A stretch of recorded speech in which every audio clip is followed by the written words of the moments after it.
Oh, I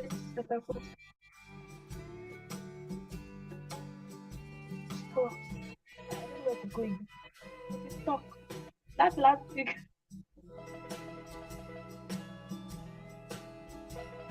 But to the next week.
MC George.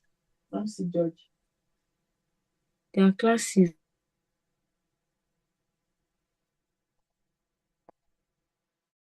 No, actually. Actually. Yeah, please. You don't want to talk to you.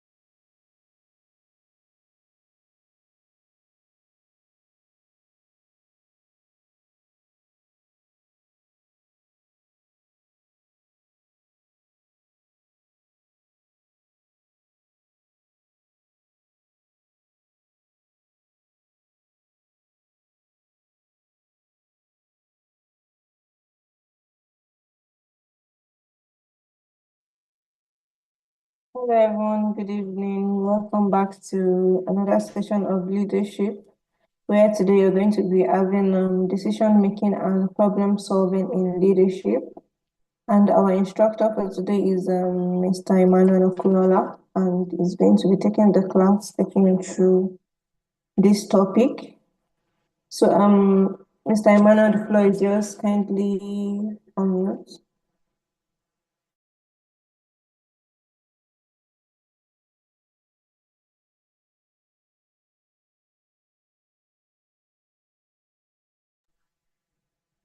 All right. Good afternoon, everyone.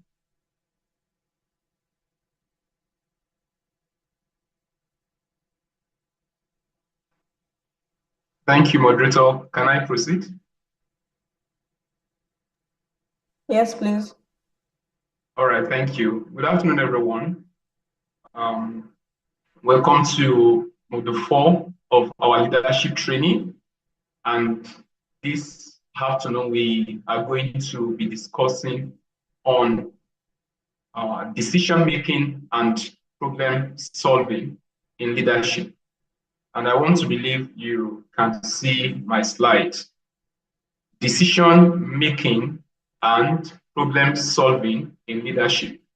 So I want to encourage you to please pay attention because you have a lot to gain. Now, the objectives of today's study are: number one, you will learn critical thinking in leadership. Critical thinking in leadership. Then number two, you are going to understand how to make effective decisions. You are going to understand how to make effective decisions.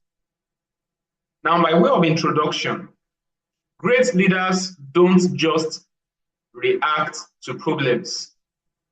They anticipate problems. They dissect problems and use them as stepping stones to greater success.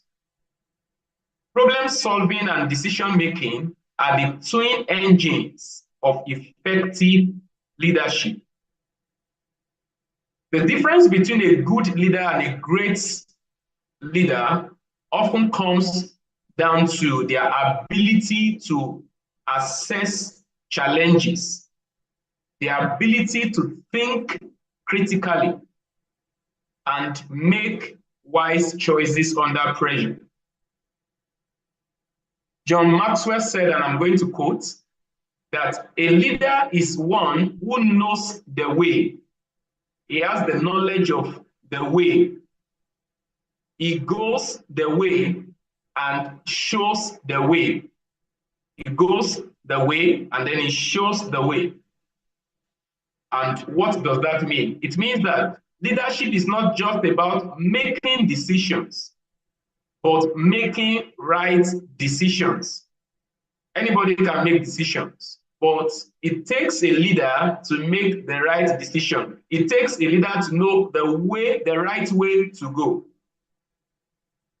Decisions that align with vision, values, and long-term success of the organization.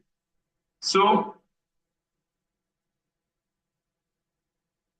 decision-making and problem-solving are essential.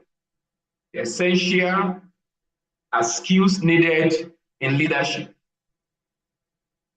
Strong leaders, they analyze situations. They evaluate options that are available, and then they make effective choices. This presentation explores key concepts, frameworks, and we are going to be looking at a few case studies to drive home the lesson today. Now, I'm going to pick them. We have two major, aspects of the topic of discourse today. That is decision making and problem solving. So I'm going to begin with decision making. What is decision making? Decision making in leadership is the ability to choose the best course of action to achieve a desired outcome. You have something you desire. You have an outcome. You have a certain expectation. Take, for instance, as a student, you want to have A grade in a particular course. That's the expected or desired outcome. Now, you need to now ask yourself, what do I need to do to achieve A in this course? For example, attending all my lectures. 2, ensuring that I have up-to-date notes, and like that, reading consistently. Just by an example. Maybe one of the options that someone else could have is, well, I don't need to go to class. It's a waste of time for me. I will get the notes. Now, a leader will weigh those options and choose the best course of action. The ability to know which one is the best, which one will earn me my desired outcome, is what we call leadership decision-making skill. So a leader's decision impacts teams, organizations, and sometimes, entire industries. This makes this skill one of the most critical aspects of effective leadership because it affects others in the organizations. Good decision-making requires clarity. You don't make decision, in confusion. There must be a level of clarity. It requires wisdom. Now remember that wisdom is the rightful application of what you know. So a man cannot be said to have wisdom if he's ignorant. So you need knowledge. That is, you need data, you need information to be able to make wise decisions. So good decision making requires clarity, wisdom, strategic thinking. It requires thinking. Some people act before they think. Probably when they have failed, then they'll be thinking, what have I done wrong? But a leader thinks before he acts.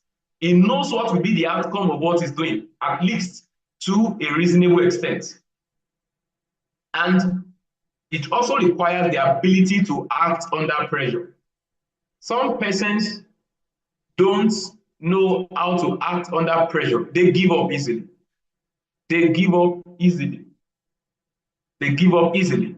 They complain. They run away. A leader stays, no matter how tough the journey may be. Now, look at this, just a simple explanation to further explain what leadership decision-making is. Imagine you are the captain of a ship sailing across the ocean. You have a crew depending on you, and suddenly a storm appears ahead. Now, as a leader, you must make a decision, and that's very quickly. Now, you have three options. Number one, sail straight through the storm. You want to sail straight through the storm. Let me quickly run through the storm. Now, that is risky, but it might, not the word, it might get you to your destination faster. Number two option, you take a longer route around the storm. It's safer, but it will take more time and use more supplies. Can you see the option and the consequences? Now, number three option, stop and wait for the storm to pass. It avoids risk, but delays your journey and may cause frustration among the crew. You will notice that there is no option that has no advantage and disadvantage. A good leader doesn't guess. They gather information. Now, don't forget that. A good leader, they don't guess. They gather information. Now, what do you do to gather information? You talk to your navigator who understands the weather. Can you see? Leadership, you don't have to be the island of wisdom, Mr. Know-it-all. A good leader knows how to make best use of the resource or resources available to him, human resources. And number one of them, the navigator. You want to ask, come and tell me about this weather. Do you think we can sail through? From your experience, from your training. Number two, your engineer, who knows the ship's condition. And your crew, who will face the challenge with you. You need to bring them together.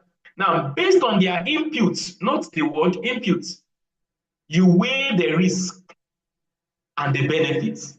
Can you see? Every decision contains in it a level of risk and benefits. Now, if the storm is too dangerous, you might decide to take the longer route, ensuring safety but accepting delay.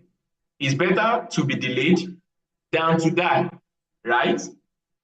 This is leadership decision making. You see, a leader doesn't just make irrational decision. Let's go. I said we should go. I'm the leader here. That man may end up putting the lives of others into peril. So It involves choosing the best paths based on available information, balancing risk and reward, and making a clear, confident choice. You should have a level of confidence, or confidence rather, in your decision, in your choice that benefits the whole team. Great leaders make decisions. They own them. They take responsibility. They don't push blame. And they adjust when necessary. Because leadership is not about avoiding problems, but navigating them wisely.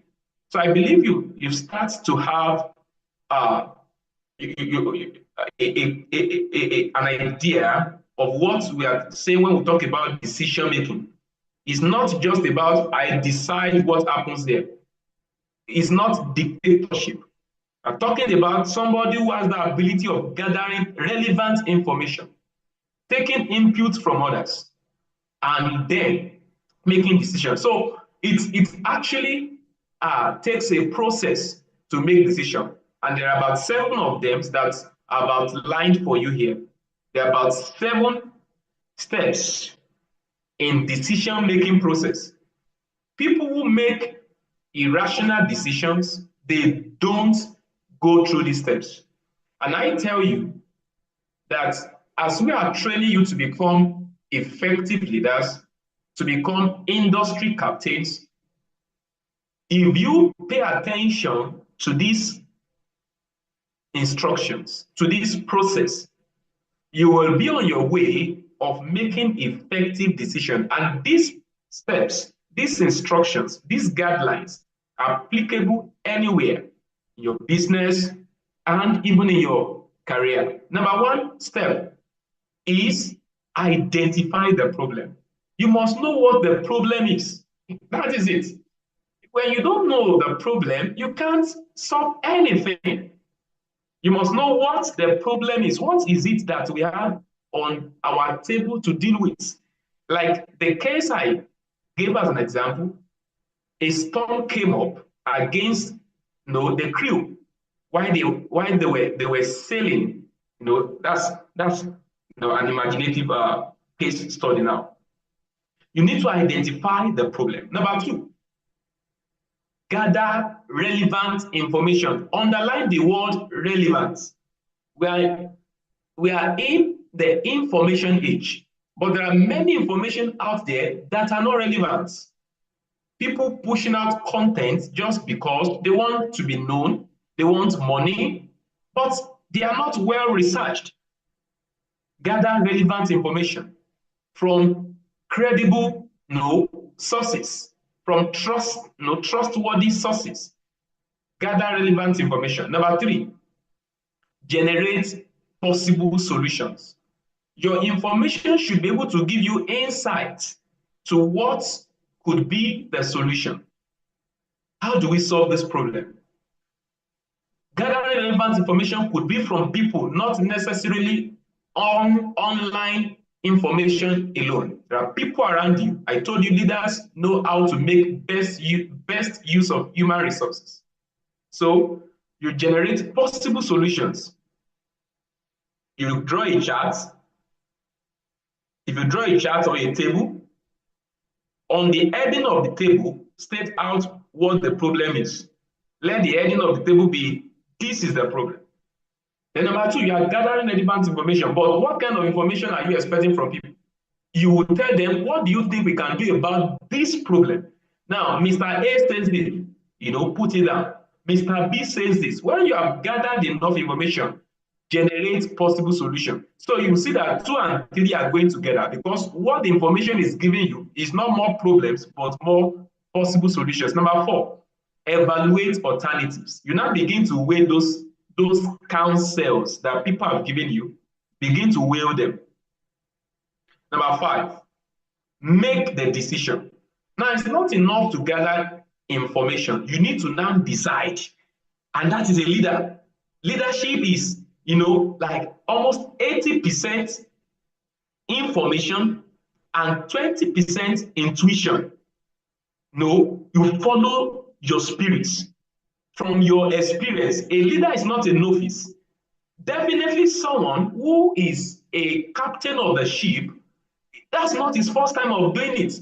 So you should have level of experience. And that's why for you to be a leader, you must begin as a follower. You must have followed somebody.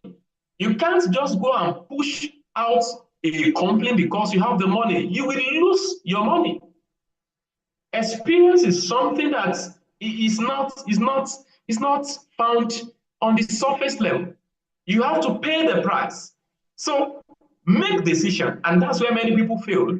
Inability to make wise decision. It's not just about the information. Somebody says we have gathered information on how to do, take for example, cryptocurrency online. I've seen people who started forex trading by maybe YouTube learning and all of that, but they didn't learn possibly from someone, and then they lose their money because experience. Now they are gathering the experience. There are actually two ways, maybe basically, to gather experience. You can go ahead and make your own mistakes, but you can learn from the mistake of someone. That's the place of a mentorship, a mentor, the place of mentorship. Now, number 6, implement the solution. Implement the solution. Then number 7, review and assess the outcome. You begin to review and you assess the outcome. I want to believe you are following me. Now we proceed. Now, decision making. I want to give you a case study of what Apple did, and I want you to follow me very carefully. I read. Decision making in leadership. Apple's headphone jack remover.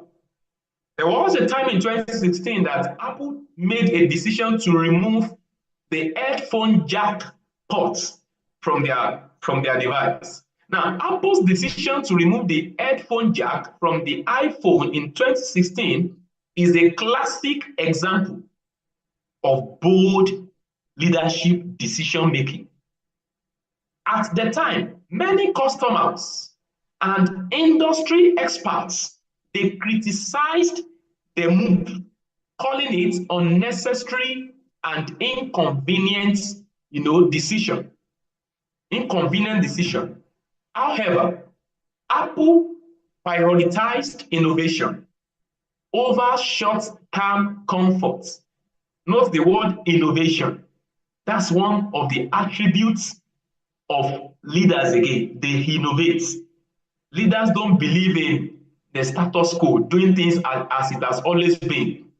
Leaders see things the way they ought to be. So Apple prioritized innovation over short-term comfort, believing that wireless audio was the future. Instead of following conventional thinking, they pushed forward with the AirPods, a completely wireless solution. Now, despite initial backlash, Apple's long-term vision paid off. AirPods quickly became a cultural phenomenon, dominating the wireless earbuds market and generating billions in revenue. This decision reflects how great leaders focus on the bigger picture. They make bold choices despite resistance. Leaders are not afraid of what people think. Many people are not making decisions. What will people think? What will they say? They make these bold choices despite resistance, and they stay committed to a vision of progress, even when the world doubts them. Now, I want you to look at the outcome of that decision. Watch carefully. The outcome of Apple's decision. You just watch. Look at the outcome. Now,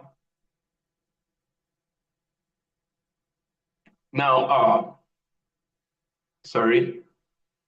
Look at this outcome. Look at these charts. This is AirPods revenue versus top tech companies as of 2020. I will show you another chart. Look at in 2020, number 3 on the bar chart there is the AirPods that Apple started with, and the revenue was estimated to be 23 plus billions, but Apple started it.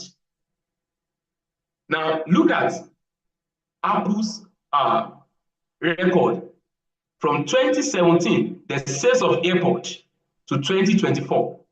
Of course, 2025 has not been added. As of 2024, Apple made a profit.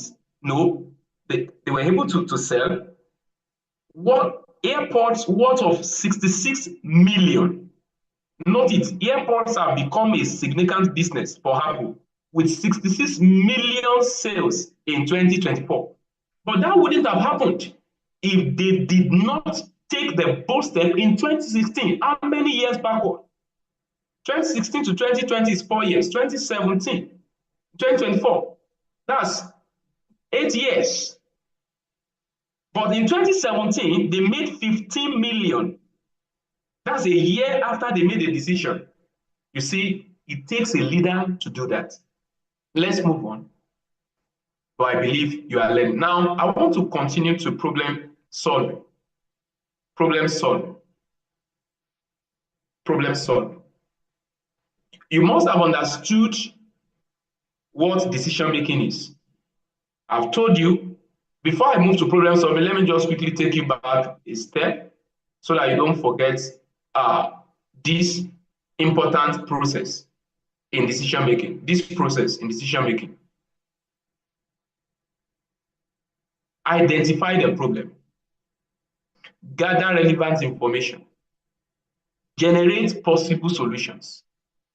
Evaluate alternatives. Make the decision. Implement the solution. Review and assess the outcome. Now, I will quickly move to problem solving. Problem solving. Problem solving in leadership.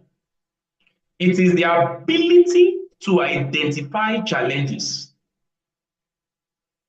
analyze them critically. You see, problem solving and decision making they are keenly related. They are very closely related. You identify challenges, you do the analysis of those challenges critically, and then you implement effective solutions. Underline the word effective, that drive progress. A leader does not just react to problems. Some people react to problems. They don't respond, they react. Leaders anticipate problems. They know where this thing we are doing is going. They know where the world is going. By virtue of the information they have and their insight, their wealth of experience, their training, where people see chaos, leaders, they see opportunity. So they anticipate problem, they break them down. Why is this thing happening? And turn them into opportunities for growth. Can you see? When COVID-19 happened, the leaders of industry, captains of industry, people, when some people are like, some people who are followers, they were thinking life is over. Let everybody die. Don't even go out. Some innovative thinkers were building automated soap, what's it called now? The device that gives you soap in your hands to wash, hand washers, automated hand washers. They were innovating. Why some? All they are thinking is, let us die now. This world is bad now. Those are followers. Leaders don't think that way. Leaders are thinking, how can we solve this problem? People were building drones. People were building nose masks that were more effective than the conventional ones. Yeah. So leaders see opportunity. And I still quote John Maxwell here. John Maxwell often emphasizes that leadership is about navigating. If you have read the 21 laws of leadership, one of the laws is the law of navigation. A leader must be able to navigate, navigating obstacles with wisdom, not guesswork, with confidence, not timidity. ensuring that both the team and the organization move forward successfully. We proceed. Now, I want to explain further with this simple explanation. Now, imagine you are the coach of a basketball team and your team is losing games because they struggle to score points. Now, as the leader, you need to solve the problem to help your team to win. Now, how do you do that?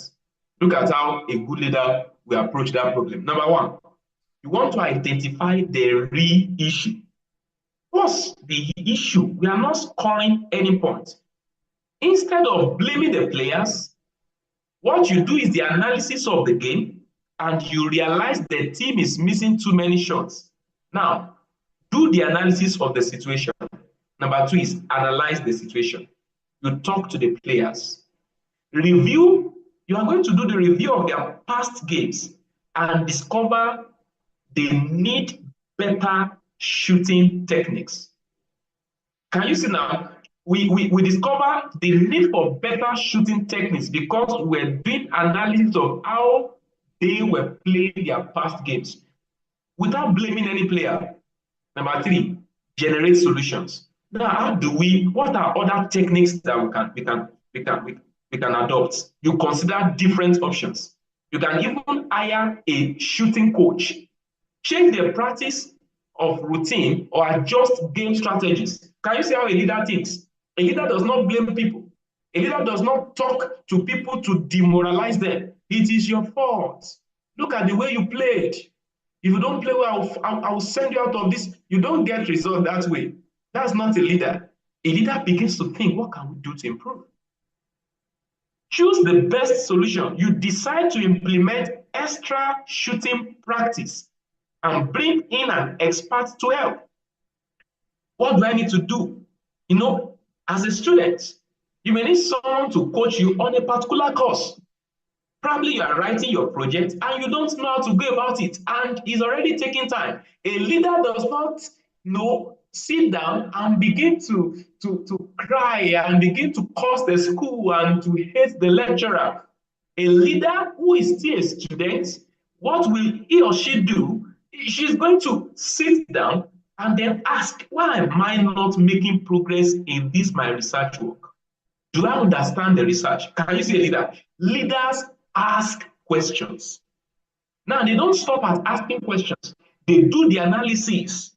Which one is my fault? Which one do I need somebody else to help me? Now, I'm giving you another example. So the last thing you do, you take action. You take action. That's the second to the last. You schedule daily shooting drills and encourage the team to focus on accuracy. Then the last, you monitor and adjust. After a few weeks, you will see that your team will start scoring more, winning games, and gaining confidence. It's just a step at a time. This same principle can be applied to your life. This same principle can be applied to your life. Now, problem-solving strategies. There are different strategies in solving problems. Different strategies. Look at this. Number one is what we call root cause analysis. Root cause analysis is a strategy of solving problem that involves you not just addressing the symptom of a disease, but the root cause. Someone is having frequent malaria, and you keep prescribing drugs. Go and take malaria drugs. You keep solving the symptom, but you never address the root cause. The root cause could be that the person is living in an exposed environment. No mosquito nets around the windows. The person could be, also be living in an environment where you have no water, around the place. And of course, the person is exposed to that and other causes of malaria. Now, when you don't look at what is the root cause and you keep prescribing drug, that could be a problem. For example, a student is not performing well academically. First semester, probably that student had some carryovers. Second semester, the same thing. And then you determine 200 level, I'm going to read harder. That's not how to solve problems. Have you asked yourself, why do I have carryover in this course? Do I understand the course? This meeting is being recorded. Do I understand the course? And more, options like that, questions to ask. Root cause analysis, you ask, in fact, you ask questions. You want to dive into the root. What happened? Number two strategy, the SWOT analysis. This oftentimes you apply this to a person. You want to know your strengths. You want to know your strengths. For example, you as a student, even as a counselor, you want to counsel your friend or your younger sibling on a particular course to take. You want to know the strength of that person. You want to know the weakness of the person. You want to know what opportunities does this person has. Then you want to know what are the threats. Now, strength is the internal advantages that the person has. Personal advantage. Somebody could be, a sharp learner. That's a strength, internal advantage. Somebody could also be, a good speaker. She can speak very well. That's internal advantage. That kind of person, the person goes and study mass communication, she's likely to have an edge over somebody who is an introvert. That's strength. Weakness. Now, weakness are internal disadvantages. What is, a demerit to a person? For example, weakness could be that somebody is a slow learner. That could be a weakness. Somebody is an introvert. That could be a weakness. Yes. Now, what are opportunities? Opportunity are external advantages. Somebody may have the opportunity of having a laptop. Somebody wants to learn digital skill. One of the questions we normally ask, do you have a laptop? We are simply assessing his or her opportunity. Yes, opportunity. Somebody could, have sponsors. That could be an opportunity. Scholarship could be the opportunity of somebody. You want to do SWOT analysis in solving problems. Before you can recommend a career to somebody, you need to do SWOT analysis. Before you can set out for business, you need to do SWOT analysis. What are the strengths of this town? What are the weaknesses of this town? What are the opportunities in this town? Then what are the threats? Threats are external disadvantages. For example, insecurity is a threat. That's external. It's not within your control. You need to note the threats. For example, somebody wants to study aeronautic engineering. Very good course. And the person says, okay, I'm going to do that in Nigeria. Of course, there are schools that are doing that. I think Kwasu does that. But you want to look at the effectiveness. That person may not be able to have the fulfillment that somebody who has gone to maybe Boston, another country now, to study aeronautic engineering.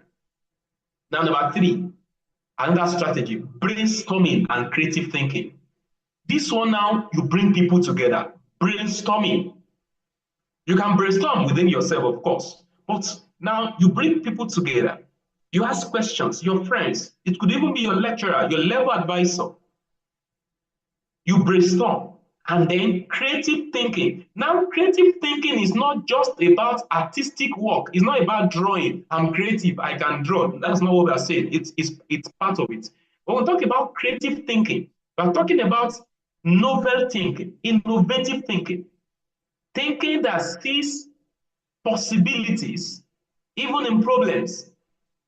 Thinking that asks, how else can we do this? In what better way can we approach this? Creative thinking. Creative thinking. Somebody said, God did not give Adam any chair. He gave him wood. He gave him trees. It was creativity that brought out chairs from wood. The non-creative people will cut the log of wood and put it down and sit down on it like that. But creativity started bringing out different shapes of chairs from woods and more. Number 4. I want to believe you are following. Number 4. If you are following, you can just drop that in the chat that you are following. Number 4, the 5 whys technique. 5 whys. 5 whys technique is another problem-solving strategy. Another problem-solving strategy. What does it mean to apply the 5 whys technique? This oftentimes we apply it in industries, anywhere, at home. For example, 5 why. You ask, why did this particular thing happen? That's the first why. For example, a student came late to school. You could ask, why did you come late? The first why. And the person gives you answer. And it says, I couldn't get transport at the junction on time. Okay. Why couldn't you get the transport at the junction on time? That could lead to, oh, I left home late. Okay. Why did you leave your hostel late? Can you say another question? I woke up late. Fourth why. Why did you wake up late? I slept late. 5 why. Why did you sleep late? I was watching movie. Can you see? 5 why helped us to trace the problem down to the roots. But if you don't know how to solve problem, you just think the students came late. And then say, well, and the school management should help us, students are always coming late. Did you ask why they were coming late up to the 5th layer? By the time you get to the 5th layer, experts knew, and they are found by research, that you'll be getting to the root cause. Apply this to any area of your life. Ask 5 whys and give reasonable answer at those level of questions. And you'll discover that you are making progress. The last one, because of time, the PDC circle. Plan, do, check, act, circle. So it's another problem-solving strategy. Now, we have a case study here of problem solving, and it has to do with Toyota.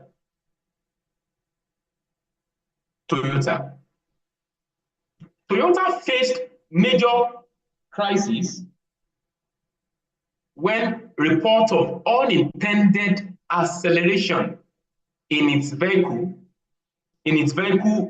led to global recalls in 2009 to 2010.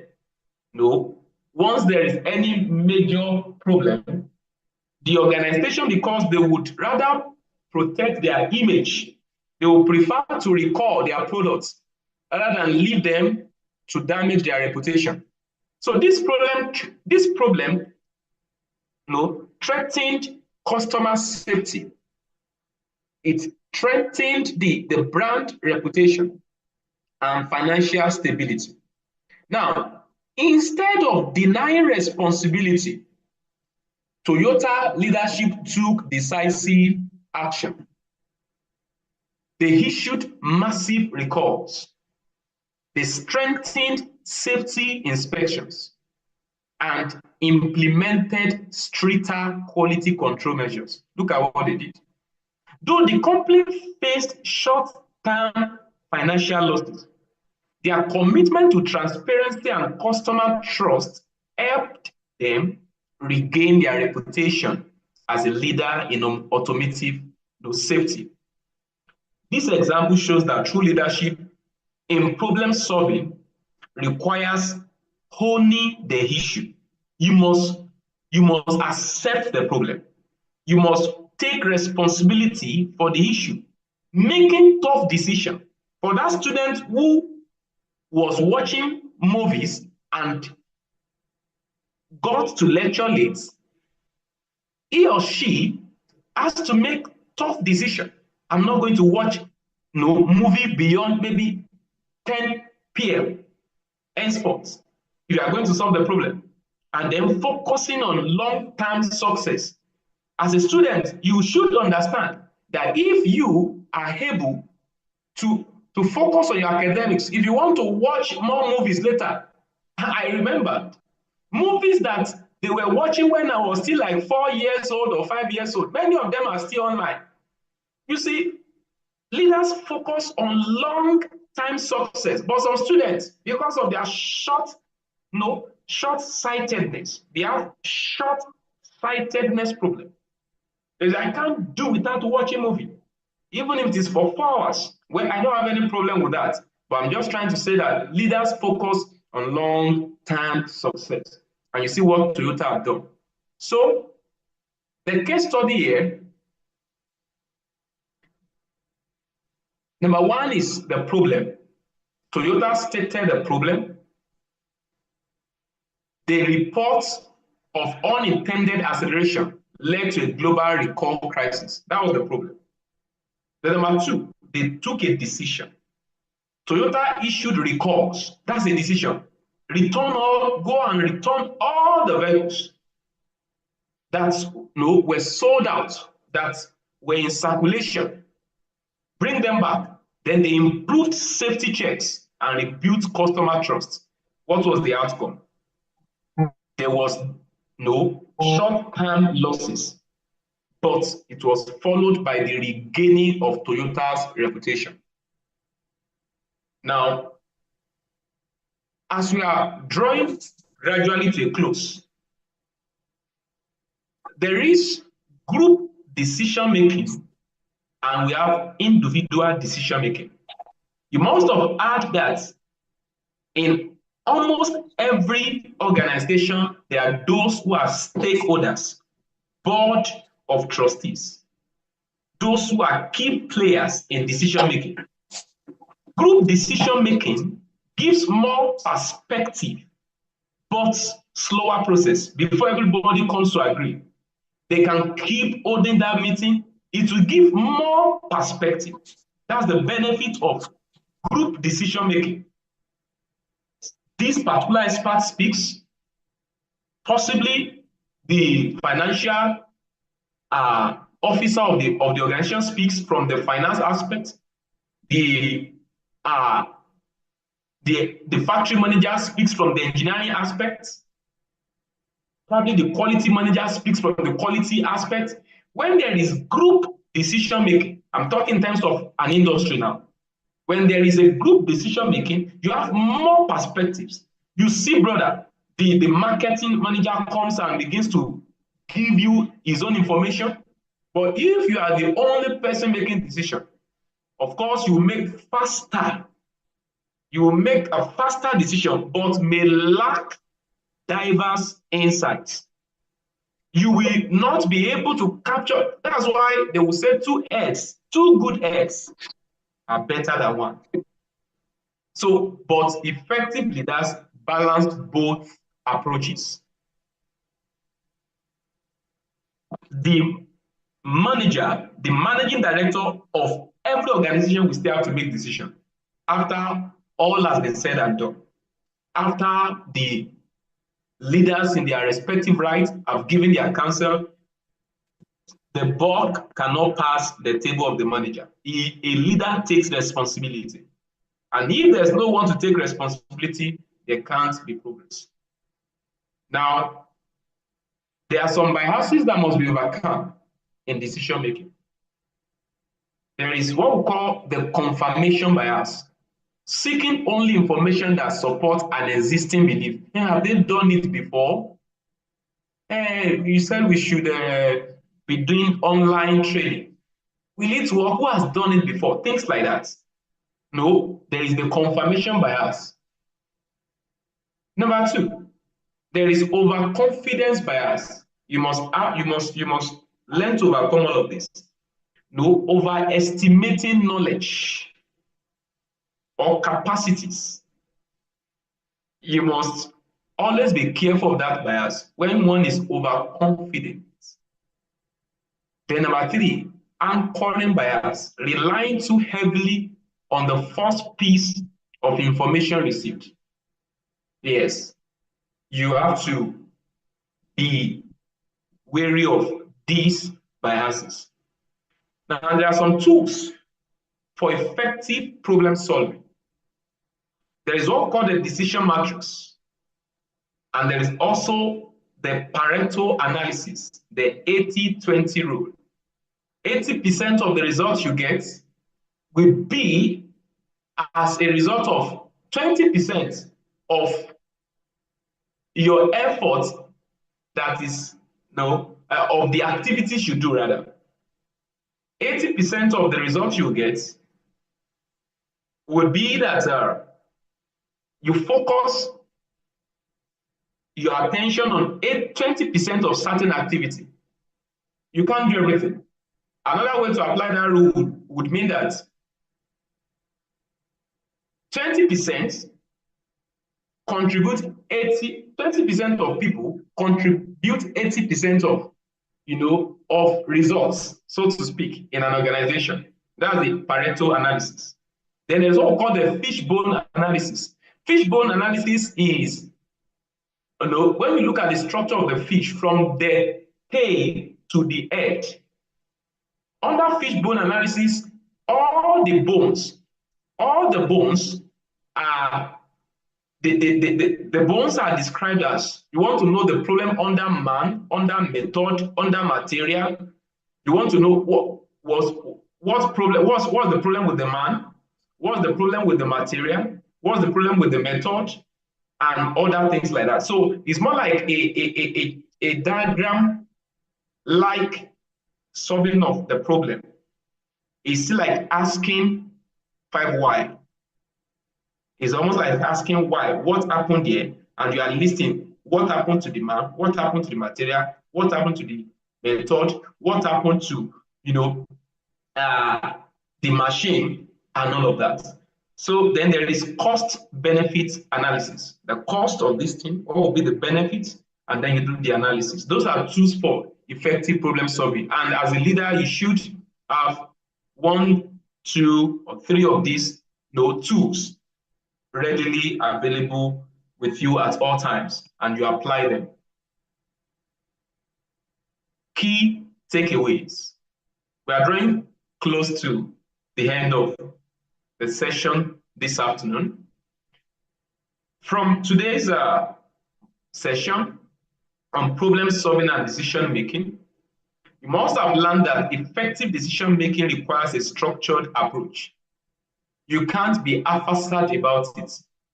You have to follow the structure. You remember I told you, you must be able to identify the problem. You must be able to gather information. You must be able to decide on which one is the most effective. You must be able to take action. So it follows a structured approach. And you can't put, the cart before the horse and then expect any results. Then number 2, problem solving is enhanced by analytical and creative techniques. You have seen the creativity. Fishbone, you see, these are creative techniques. People were creative enough to use fishbone. It's a fishbone analysis. That's creativity in problem solving. That before you get to a bone, you deal with a fish layer by layer. You take away the skin, the flesh, the bone, and all that. It's a fish bone analysis. Now, when you have a bone inside a fish, you remove it one by one. You don't want to eat the fish with the bone. So you solve the problem one after the other, like that, and then you have the solution. So problem solving is enhanced by analytical and creative techniques. Then lastly, one of the things we need you to take away with you today is leaders must adapt. Adaptability is an indispensable quality of leaders. You must be able to adapt to situation, adapt to technology, Some persons, they find it difficult to adapt to technological change.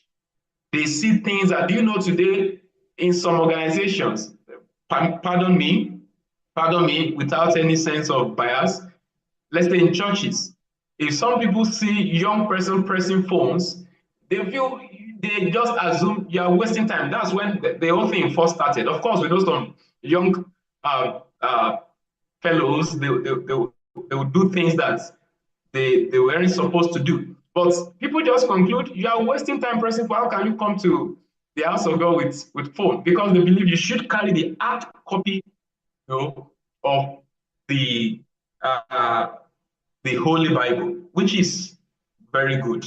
But then, if you know what you are doing, you will still be able to get more results, even carry your gadgets, and yet you still read your Bible. Now, that's just by the way. You must be able to adapt, communicate. Leaders must be able to communicate. Now, communication is not just talking. We've learned that in our session. That was the last, that was module 3. You learned about communication. Communications involves effective listening. Communicators listen. They speak first to understand people before they try to be understood. That's a law in communication. It's not just about let me talk. It's hear the people. Hear the people working with you. Know what they are passing through. Know what they have to say. A leader does not play it, they know it all attitude. So understand that you must be able to communicate and learn from challenges. If you don't learn from challenges, you can't be wise. If you don't learn from challenges, wisdom comes as you reflect on your challenges. Reflect on your 100 level. What did you do that was wrong? Should you still continue doing the same thing? You can't do things in the same way and expect different results. And somebody said, and I want to carefully quote opened, he said, it has been defined that the definition of madness is to do things the same way and expect different results. End of quote. Learn from your 100 level. Learn from your 200 level. You should be able to sit down. Your report card is an insight into your life and how to improve. What can I do better?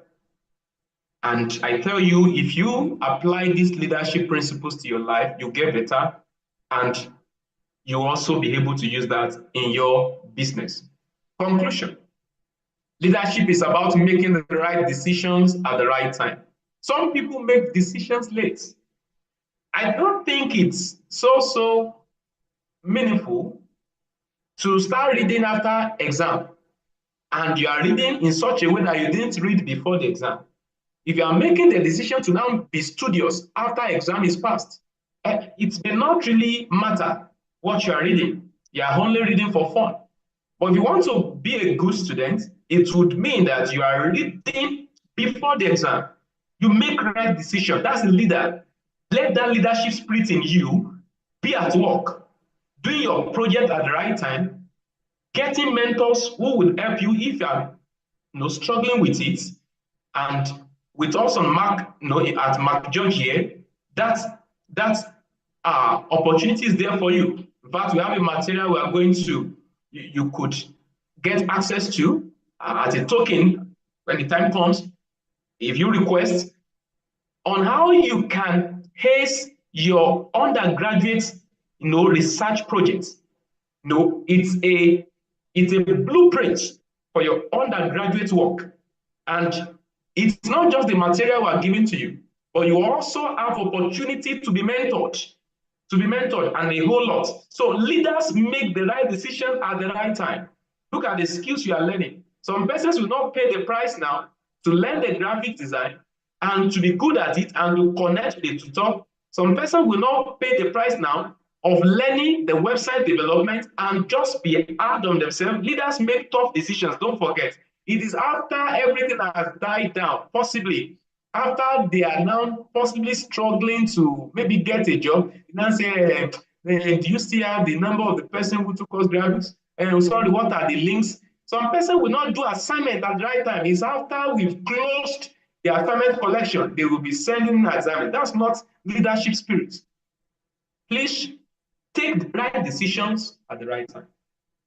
Number two, problem-solving skills can be developed. You may be thinking, facilitator, you've spoken a lot, but I don't seem to have these skills. It can be developed. Nobody is born like that. It is being developed by practicing, by making mistakes, dare to fail, dare to do something different today. Even in your own personal life, how did I fear today? How did I behave today? Was I able to achieve my goals today? What was my vision today? What were the things I planned achieving? You can develop problem-solving skills. Okay, how can I do better? Ask 5 why. Ask 5 why. Do SWOT analysis of yourself. What are my strengths? What are my weaknesses? I told you strength is internal advantage. Weakness is internal disadvantage. Opportunities. Some of you have opportunity now. You are learning this almost at no cost. And you have opportunity to network with people who had gone ahead of you that could put you through and you become better. Yes, know your opportunities and then your threats. And then you focus on your strengths, you work on your weaknesses, you maximize your opportunity, and then you find a way of of minimizing your threats, of overcoming the threats. Yes, for example, people who are farming and then they know there was threat of X-Men, then they begin to think of having perimeter fencing. They want to control the threats. We will still farm, but maybe we should think of perimeter fencing. Can you see that? They didn't run away and say we are not farming again. Leaders don't run. The last but not the least, apply these techniques to improve your leadership effectiveness. If you don't apply how you are learning, it's as good as not learning. Thank you. Over to you, moderator.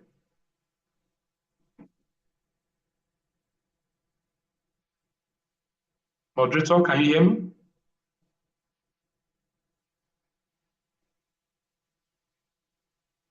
All right. We'll take the question and answer now while I wait for my moderator to moderate that. If you have a question, could you please drop it in the chat box? If you have a question.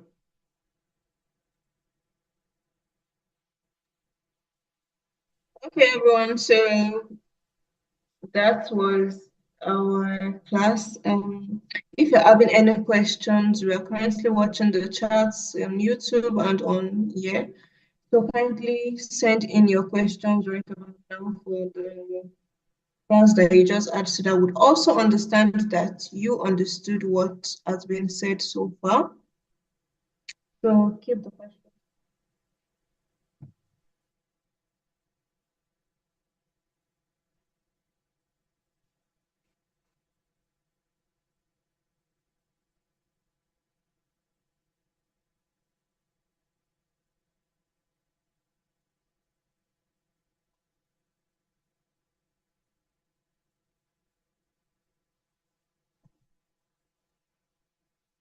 Okay, so someone asked that could you take the 5 whys again? Okay. Yeah. Thank you. Can you hear me? Yes, we can hear you. All right. 5 why, just as simple as that. You ask why 5 times. And I gave a case scenario. A student who came late to lecture. And then let's say you are the lecturer and you are going to solve that problem. The first why. Why did you come late? I couldn't get cab on time at the junction. That's the first why and the response. Then you go to layer 2. You are going down to the roots. You can do this in form of a table. Normally we do it in form of a table in a tabular form. The second why. Why didn't you get, or why couldn't you get cab on time? What time did you get to the junction? I got there late. I got there probably around 9 and I have a lecture by 10. The second why has been answered.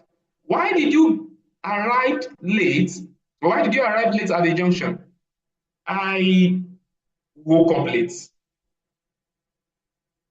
The third why. Why did you wake up late? I slept late. The fourth why. Why did you sleep late? I was watching movie. Now you've gotten to the root cause. You've not even gotten to the fifth why, but you've seen a root cause. Now you could go now and say, why were you watching movie till late in the night? That could be as a result of indiscipline. That student may not be able to talk again, and then we begin to scratch his or her head. So apply 5Y to any case, you will get to the root cause, oftentimes. And you could go to the sixth even, or even seventh, but keep asking until, if you keep asking why, honestly, even to your life, if you keep asking why, you will get to a point when you find something interesting about your life. That is the answer. I hope I've answered your question.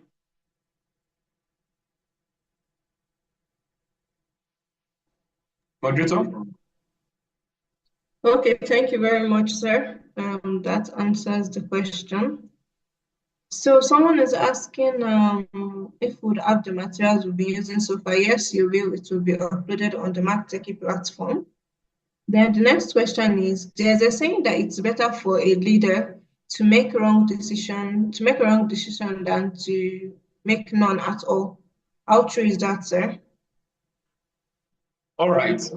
Now, in leadership decision-making strategy,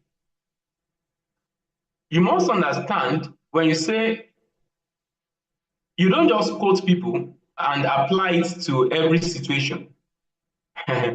Sometimes if you don't make any decision, you've made a decision.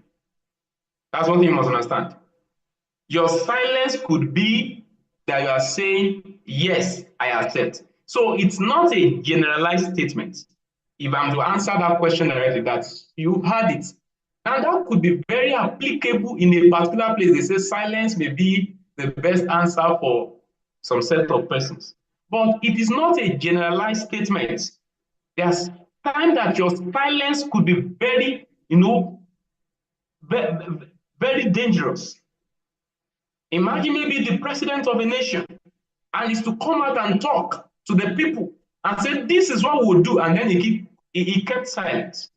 That could lead to a whole lot of destruction in his country. So you should understand that in leadership, it is not the best to keep silence. If you keep silence, it is because the person lacks the adequate information upon which his decision is to be based. Leaders make decisions, they don't keep quiet. But if it is better, like she was now saying, that it is better to make wrong decisions than it is better to keep quiet, to do nothing, than to make wrong decision. That is when you know that this one is a wrong decision. That this one is a wrong decision. But you of course gain experience from there. But it's not a generalized statement. And that's why you need a leader. A leader would not go by that statement. That is better I do nothing. That's a complacency statement for anybody. But if you find yourself at a point that say something or say nothing, and you know what you are going to say is wrong, it's better you keep quiet and then you say, please give me some time to think. Let me make my findings. That is better. I want to believe I've answered your question.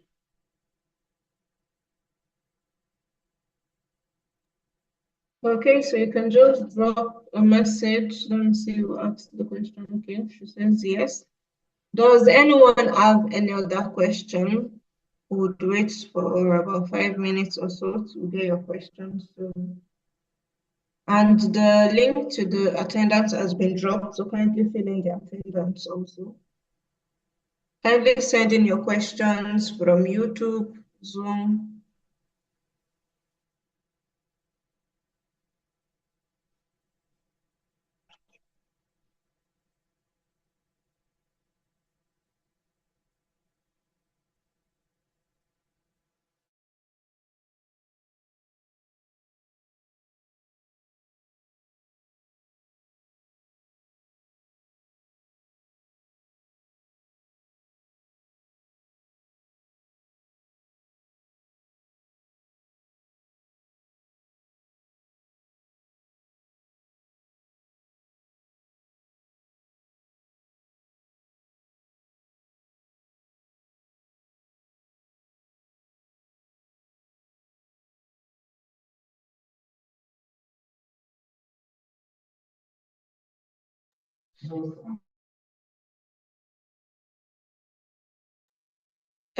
So there is no price for the materials. The materials will be uploaded on MacTechie. So once you're able to have access into your MacTechie, you're going to be able to see all the materials.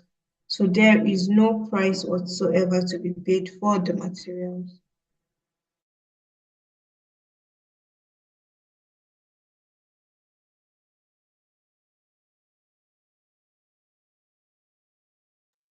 Do we have any other questions?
All right. There's a question from YouTube that got to me now. Can you hear me? Hello, everyone.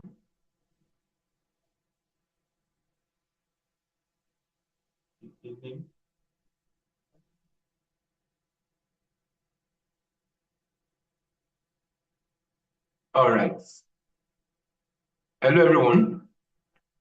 The question from YouTube says, a way of building the decision making from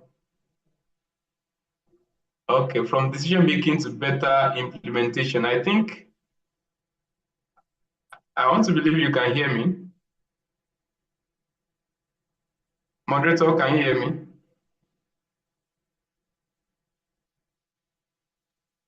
Yes. Moderator, can you hear me? Students, can you hear me? Can anybody hear me?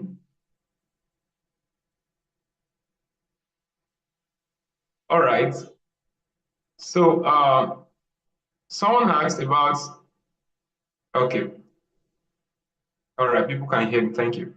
So someone asked about from decision making, like the better way or the better approach from decision making to implementation. Now, let me just quickly take a recap. The the approach stated here, a very it's a very easy one. It's an no, they are easy step by step um, instructions. Number one is if you want to make decision, you need to identify the problem. You can't make a decision when you don't know the problem. Like someone comes to you and says, "Sir, I need your counsel," or someone says, "Doctor, I need your help," and you say, and then you say, "What is it? What's the problem?" But the person cannot figure out what the problem is. Before you can prescribe the drug as a medical practitioner, I think what you would do if you cannot tell what the problem is, you will ask the person to go and do a scan. A scan is to tell you this is to give you an idea of what the problem is. So do a scan, identify, scan out the problem. These are steps to implementing a decision. But number one layer is what is the problem here? Number two, I'm going to use a medical case now as my case study. Number two, gather relevant information. Imagine at point one, at step one, the person had gone to conduct a scan. Number two, you need to now interpret the scan. You need to gather information. This thing, what does it mean? This area that it's showing that there is something, inside this body. What could that be? Then you want to interpret, you are gathering relevant information. You could interview people, you could conduct research, literature research or online research and all of that. Gather relevant information. Emphasis on the word relevant. Your information, the relevancy of your information is as important as the information itself. Not just anybody's search. You must be able to even quote the sources and know whether they are authorities or just mere persons. Number three, from the information you gathered, you should gather information on solutions. On solutions, you should generate possible solutions. What can we do about what you said? If so and such is the case, what could be done? These are strategies from the problem, and we are moving to implementation. But you don't jump to implementing. You just make sure you you generate possible solutions. Then number four, evaluate alternatives. What are the best, or what is the best approach, or what are the best approaches? You evaluate your alternatives. Then you now make your decision based on the best. Somebody could need maybe you want to prescribe the drug, or you want to prescribe operation, or you want to tell the person to go and use maybe herbal medicine or something. You make decision based on your evaluation. Can you see now the problem? Medical health issue, but the person couldn't identify it. You ask the person, go and do a scan. The scan came, you gather information about it. From the information, you generate possible solutions.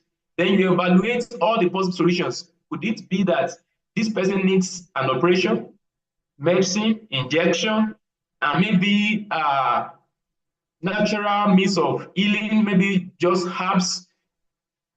Would that be the best? Then number five, you make your decision. Number six, you implement. After you have made your decision, go and implement it. Should we go ahead and do the operation? Some people know they have to do operation, but they never implemented that. They never know. They didn't go ahead to do it. So you need to implement. And I think that is the answer to the question the person asked on YouTube, that from decision making to implementation, the best approach, that is just the best approach.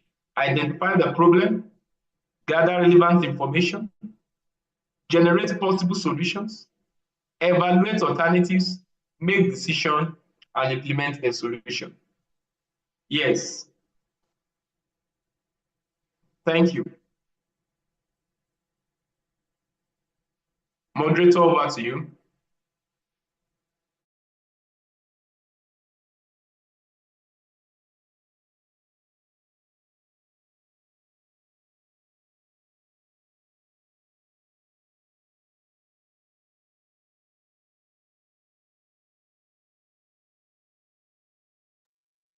Okay, so that question has been answered. We don't have any more questions. Do you have any more questions?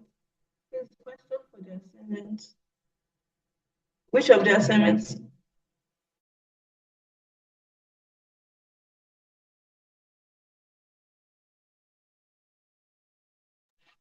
I'm sorry, did you give any assignments for today?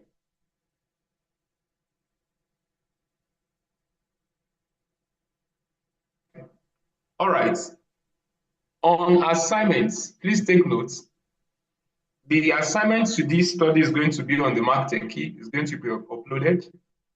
So students are to check that the assignments for this will be uploaded alongside the material, alongside the slide. It's going to be uploaded. So students are to check on the Mark Techie site. I think that answers the question. Okay, then so you're going to be able to check on the Mark and your assignments there. I don't think we have any more questions. So kindly fill in the attendance form and we'll be rounding up and ending the class very soon.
The recording has stopped.